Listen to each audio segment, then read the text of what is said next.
یوسی منګه کې چې کوم د کرونا وایرس کیس راغلی او هغې بارے کې یو دوه خبرې کول ضروري دي.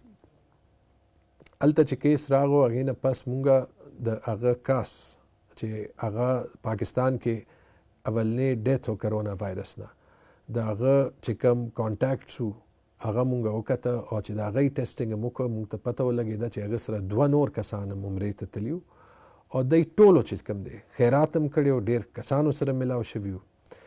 دا ډیټیلز چې موږ د پته ولګېده مونږ ټول یوسی لاک ډاون هم کو او هغې کې خلکو ته دا هدایات هم ورکه چې تاسو کورونو نه مه راوځئ. خو هغې سره په دې چې د کیس نوعیت داسې و چې دا 2-3 کسان ډېرو کسانو سره ملاو شوي وو مونږ په هغې یوسی کې او هغې علاقې کې لږ نور ټیسټینګ هم وکړو.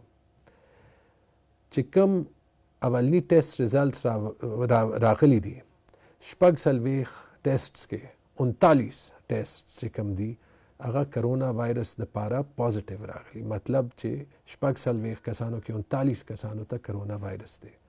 دی ته د دې وایرس علامات هم نو دی صرف چې کوم دی لږ ډېر میل جول چې کوم دی دی 2-3 خلکو سره کړی و. نو ځکه زه د یوسی منګه کسانو ته او د ټول پښتونخوا د ټول پاکستان عوام ته دا ویم چې کوم د حکومت اقدامات دي چې کور نه مه وځئ، غیر ضروري خلکو سره مه ملاویږئ، فاصله ساتئ، لاسونه وینځئ، په دې باندې عمل وکئ چې دا ټول قوم زمونږ د کرونا وایرس مقابله وکړي.